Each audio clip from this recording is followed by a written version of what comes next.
Good morning everyone, তোমরা সবাই কেমন আছো? আশা করছি ভীষণ ভালো আছো। আর আমি ও আমার পরিবারের সবাই ভীষণ ভালো আছে। আর আজ হলো শনিবার, আর এখন বাজে 9টা। তো আজকে আমি এখন থেকেই ব্লগটা শুরু করলাম।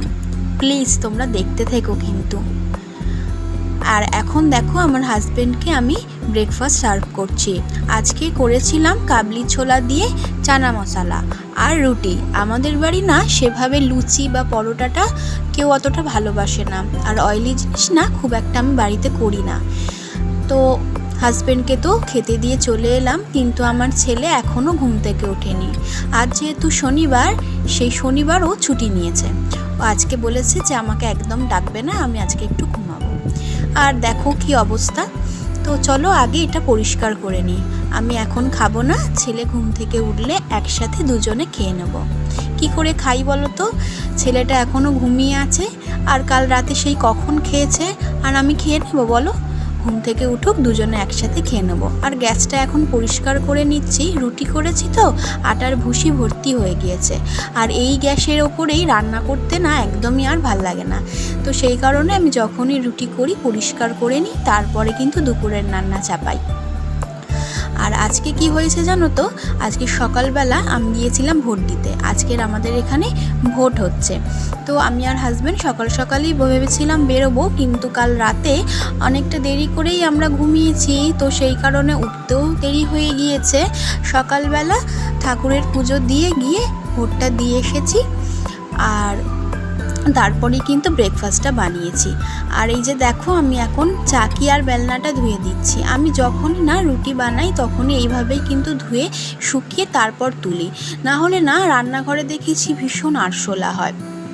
আর এখন যা রোদ উঠেছে তাতে করে বেশ ভালোই শুকিয়ে যাবে কিছুক্ষণের মধ্যে। আর আমার হাজব্যান্ড না আজকে চানা মশলাটা বানিয়েছে, আর খেতেও কিন্তু বলছিল দুর্দান্ত হয়েছে। আমি কিন্তু এখনও খাইনি, কি করে জানবো বলো? আসলে ও বলছিল তো। আর আমি রুটি বানিয়েছিলাম, দুজনে একসাথে মিলে করেছিলাম, তো তাই তাড়াতাড়ি হয়ে গিয়েছে। আর কি ভীষণ গরম পড়েছে বলো তো, একদম পারা যাচ্ছে না গো। আর এখন আমি সবজির জায়গাটা পরিষ্কার করে নিচ্ছি। গতকাল রাত্রে আমার হাজব্যান্ড কিছু সবজি নিয়ে এসেছে। কয়েকদিন ধরে না বাড়িতে তেমন কোনো সবজিই ছিল না, আর কি রান্না করব খুব অসুবিধা হচ্ছিল। একভাবে আলু খেতে ভাল লাগে বলো কারোর? তো সেই কারণে ওকে বললাম কিছু সবজি নিয়ে আসতে। তা দেখছি ভালোই সবজি বাজার করেছে, ঝিঙে, পটল, অনেক কিছুই নিয়ে এসছে। কিন্তু কাল রাত্রে আমার না গুছিয়ে আর শোয়া হয়নি। শরীরটা কাল রাতে একদমই দিচ্ছিল না, সে কারণে গুছিয়ে রাখা হয়নি। তাই ভাবলাম ছেলে যতক্ষণ ঘুম থেকে না উঠছে এই কাজটা সেরে নেওয়া যাক। ছেলে ঘুম থেকে উঠে গেলে তাকে তো আবার সময় দিতে হয়। আর যা যা বলেছিলাম মোটামুটি সবই এনেছে, কিন্তু রাঙা আলুটা ওর ভীষণ পছন্দের, তো এইটা কিন্তু সবসময় দেখি আনার চেষ্টা করে। তো ওরা যা খায় আমিও তো সেটাই খাই। এখন ওদের পছন্দেই আমার পছন্দ হয়ে গিয়েছে। আর দেখছি পটলগুলো বেশ ভালোই নিয়ে এসছে জানো, বেশ চওড়া এবং লম্বাও আছে। ভাবছি পটলের দোরমা বানাবো, আর একদিন বানাবো পটল পোস্ত, ওটা আমার ভীষণ ভালো লাগে খেতে। আর দেখো টমেটো নিয়ে এসছে অনেকগুলো। আমি কিন্তু ওকে না বারবার বলে দিয়েছিলাম যে টমেটো, কাঁচা লঙ্কা আর লেবু এটা কিন্তু সবজির মধ্যে তুমি নিয়ে আসবেই। আর দেখো ওই আধখানা টমেটো রয়েছে, ওটা সকালে আজকে যখন চানা মশলা বানিয়েছিলাম না তখন কিন্তু অর্ধেকটা দিয়েছিলাম, আর অর্ধেকটা থেকে গেছে। তো এখন এগুলো সব চলো গুছিয়ে নিই। কুমড়োটা দেখছি বেশ ভালোই এনেছে, রঙটা বেশ ভালোই জানো, দেখে মনে হচ্ছে খুব মিষ্টি হবে। তো গোটা কুমড়োই নিয়েছে, আজকে অর্ধেক করব, অর্ধেকটাও লাগবে না, অর্ধেকের থেকেও অর্ধেক করবো আর অর্ধেকটা রেখে দেবো। ছেলে ইতিমধ্যে ঘুম থেকে উঠে পড়েছে, আর এখন আমি ছেলেকে খাইয়ে নিচ্ছি আর নিজেও খেয়ে নিচ্ছি। আর টিভি দেখছি, কার্টুন দেখছে ছেলে, তো আমি ওর সঙ্গে একটু দেখছি। কিন্তু বসার তো জো নেই, অনেক কাজ পড়ে রয়েছে, ঝটপট সেগুলো সেরে নিতে হবে। আর খেতে খেতেই যেটুকুনি বসা সে এই আর কি। আর ইতিমধ্যেই অনেকটা সময় হয়ে গিয়েছে। ছেলের কাছে কিছুক্ষণ বসেছিলাম। আসলে মাকে পেলে তো ছাড়তে চায় না, বলে যে একটু খেলা করো আমার সাথে। তো সেই কারণে ওকে একটু সময় দিয়েছি, তো সেই কারণে একটু দেরি হয়ে গেছে। এখন বাজে 12টা, আর এখনই ভাতটা বসিয়ে দিলাম, না হলে না এর পরে বসালে অনেকটাই দেরি হয়ে যাবে। তারপর ছেলের তো খাওয়া দাওয়া আছে, বলো স্নান আছে, সেগুলো তো করাতে হবে। সে কারণে আমি তাড়াতাড়ি ভাতটা এখন বসিয়ে দিলাম।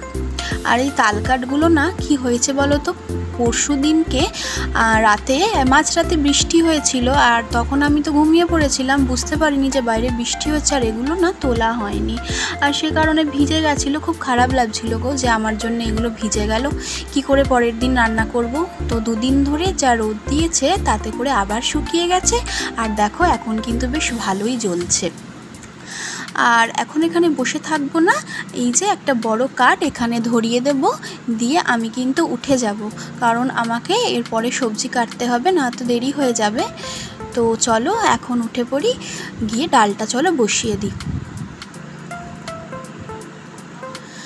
আর এই যে আমি এখন ডাল বসিয়ে দিচ্ছি, আর ডাল এইটুকুই ছিল, তো বসিয়ে দিই, আবার কালকের হাজব্যান্ডকে বলবো নিয়ে আসতে, কারণ ডালটা মোটামুটি আমাদের বাড়িতে প্রায়ই হয়, বুঝলে, তো সেই কারণেই আনতে হবে আবার। আর দেখো আমি এখন থোরটা কেটে নিচ্ছি, আর আজকে সকালবেলা আমাদের এক মাসি এসে থোর দিয়ে গেছে। বললাম না তোমাদের যে কয়েকদিন ধরে সবজি ছিল না, তো ওনাকে বলে রেখেছিলাম তুমি যদি মোচা, থোর বা ডুমুর এইগুলো পাও তাহলে আমাকে দিয়ে যাবে, আর এগুলো খেতে আমার ভালোই লাগে। কিন্তু গতকাল রাত্রে সবজি নিয়ে এসছে, আবার দেখছি উনি আজ সকালবেলা এগুলো নিয়ে এসছে, তো ভাবছি এটা আগে করে নিই। আবার থোর না বেশি দিন রেখে গেলে তো পেকে যাবে, আর একদম কচি থোর দিয়েছে, বুঝলে, এটা দিয়ে একটা সুন্দর চচ্চড়ি বানাবো, আর এটা খেতে খুব ভালো হয় গো, আমার মা এটা বানায়, আর আমার না ভীষণ ভালো লাগে, এটা ফেভারিট বলতে পারো। আর কুমড়ো, আলু সমস্ত কিছু কেটে নিয়েছি চচ্চড়িটা করব বলে, আর ওদিকে টমেটো আর কারি পাতা দিয়ে ডাল বানাবো। পেঁয়াজ ফোড়ন দিয়ে ডাল আবার রোজ ভালো লাগে না খেতে। আর এদিকে থোরটা কুচিয়ে নুন দিয়ে ম্যারিনেট করে মোটামুটি রেখে দিয়েছি, একটু জল ছাড়বে। আর এদিকে আমার ডালটাও সিদ্ধ করা হয়ে গিয়েছে, আর এখন আমি ডালটা ফোড়ন দিয়ে নেব, সে কারণে কড়ায় তেল দিয়ে দিয়েছি, তেলটা ততক্ষণে গরম হবে। আর আমি চলো যাই হাঁড়িটা তুলে আনি। আর উনুন থেকে হাঁড়িটা তুলে নিয়ে চলে এসেছি, ভাত হয়ে গিয়েছিল অনেকক্ষণ, আর নিয়ে আসতেই আমার দেরি হলো। আর এই যে কড়ার মধ্যে দিয়ে দিয়েছি গোটা জিরে আর শুকনো লঙ্কা আর একটু কারি পাতা, এটা ফোড়ন দিয়ে দিলাম। আর এরপরে আমি এখন দিয়ে দিলাম টমেটোটা একটু ভাজা ভাজা করে নিয়ে নুন দেব, তারপর একটু নাড়তে থাকবো। আর যখনই টমেটোটা গলে যাবে তখনই কিন্তু আমি ডালটা সাঁতলে নেব। আর এই ডালটা জানো তো আমার ছেলে খেতে ভীষণ ভালোবাসে, আর এই ডালটা জানো আমি কার থেকে শিখেছি, আমার দিদির কাছ থেকে। দিদি না ডাল ভীষণ বানায়, শুধু ডালই বলবো না, সব রান্নাই কিন্তু ভীষণ ভালো করে, আর ওর থেকেই আমি কিছু কিছু রান্না শিখে নিই, আর খেতেও খুব টেস্টি হয় জানো। আর এখন আমি বড়িটা ভালো করে ভেজে নিলাম, আর এখন ফোড়নেতে দিয়ে দেবো একটু 5 ফোড়ন আর কাঁচা লঙ্কা, ব্যাস, আর কিছু না, আর কোনো আদা বাটাও নয়, জিরে বাটাও নয়, কোনো মশলাই সেভাবে দিতে হবে না এই চচ্চড়িটার জন্য। আর এবার আমি এর মধ্যে কুমড়ো, আলু সমস্তটাই কিন্তু দিয়ে দেব, দিয়ে এটাকে একটু ভাজা ভাজা করে নেব। আর জানো তো একটু আগে কিন্তু আমি মাকে ফোন করে এই চচ্চড়ির রেসিপিটা জেনেছি। আর আমার হাজব্যান্ড কিন্তু খুব সবজি খেতে ভালোবাসে, মাছ মাংস সেভাবে খায়, কিন্তু মানে খুব একটা পছন্দ করে না, মাংস তো একেবারেই পছন্দ করে না, কিন্তু একটু মাছ হলে তাও পছন্দ করে, কিন্তু সবজিটাও ভীষণ ভালোবাসে। আর এই যে বানাচ্ছি না এই চচ্চড়িটা, ওর কিন্তু ভীষণ ভালো লাগবে খেয়ে। আর আজকে পাড়াতে সেভাবে মাছ টাছ কিছু আসেনি বলে আমিও কিন্তু মাছ আনতে বলিনি। আর জানো তো আমার মাও ভীষণ ভালো রান্না করে, মার প্রতিটি রান্নাই খুব ভালো হয়, আর মার থেকেই কিন্তু জেনে জেনে আমি একটু করার চেষ্টা করি। তবে কি বলো তো, মার মতন করে উঠতে পারি না। ছোটোবেলায় যখন স্কুলে যেতাম আর ছুটির সময় ভাবতাম বাড়িতে গিয়ে দেখবো মা আজকে কী রান্না করেছে, আর আরও মজার বিষয় কি বলো তো, ছোটোবেলায় না মা রান্না করে রেখে দিত, আর আমি না তরকারিগুলো একটু টেস্ট করার জন্য খেতে খেতে প্রায় অর্ধেকই করে দিতাম। আর সেই কারণে মায়ের কাছে প্রচুর বকা খেয়েছি। আর আজকে আমার বিয়ে হয়ে গিয়েছে, আমার নিজের একটা সংসার হয়েছে, আর তখন এই যখন কথাগুলো আমার মনে পড়ে না, সত্যি ভীষণ হাসি পায়। তো কি বলবো এইসব ঘটনার। আর এখন আমি বাসনগুলো গুছিয়ে নিচ্ছি, সকালবেলা এগুলো আর গোছানোর সময় হয়নি একদম। চলো এখন তরকারির অবস্থাটা কি আছে এখন দেখে নিই। এখন সমস্ত সবজিটাই কিন্তু মজে গিয়েছে, আর দেখছি আলু আর কুমড়ো দুটোই কিন্তু খুব ভালোই সিদ্ধ হয়ে গিয়েছে। আর এই তরকারিটাতে না আমি একটু কিন্তু জল দেব না, কুমড়ো থেকে যে জলটা বেরোবে তাতেই কিন্তু এটা হয়ে যাবে। আর আমি এখন এতে মিশিয়ে দিচ্ছি বড়িটা দেব, আর এটা ভালো করে মিশিয়ে নেবো, আর একটু চিনি দিয়ে দেবো। চচ্চড়িটা একটু মিষ্টি মিষ্টি খেতে হয়, নিরামিষ চচ্চড়ি তো সেই কারণে একটু মিষ্টি মিষ্টি আমরা খাই। তো এখন ঢাকা দেওয়া থাক, আর ততক্ষণে আমি ঘরটা ঝাড় দিয়ে নিই। এছাড়াও যা আমার কাজ আছে সেগুলো আমি সেরে নেব। আর ছেলে স্নান করাতেও আজকে অনেকটাই দেরি হয়ে গেছে, স্নানটাও সেরে নেব আমি আগে, আর তারপর ছেলেকে করাবো। আসলে সকাল থেকে এত গরম লাগছে না, সকালে একবার স্নান করেছি, তাও আর একবার আমাকে করতে হবে মনে হচ্ছে। চলো তরকারিটা এখন দেখে নিই। হ্যাঁ এখন বেশ হয়েই এসেছে মনে হচ্ছে, দাঁড়াও আর একবার নেড়ে নিই। হ্যাঁ তরকারিটা হয়ে গেছে, এবার আমি নামিয়ে নেব। পুরোই হয়ে গিয়েছে, আর আমার রান্না কমপ্লিট হয়ে গেল, আর এখন আমি নামিয়ে নিচ্ছি। আর হাজব্যান্ড কিন্তু এখনও স্নান করতে যায়নি, কখন থেকে বলছি জানো স্নানটা করে নাও, এখনও যায়নি, বাড়িতে রয়েছে। সকালে কাজেও সেরকমভাবে আজকে যাওয়া হয়নি, কিন্তু বিকেলে বেরোবে। আর বাসনগুলো ধুয়ে নিলাম রান্নার পরে।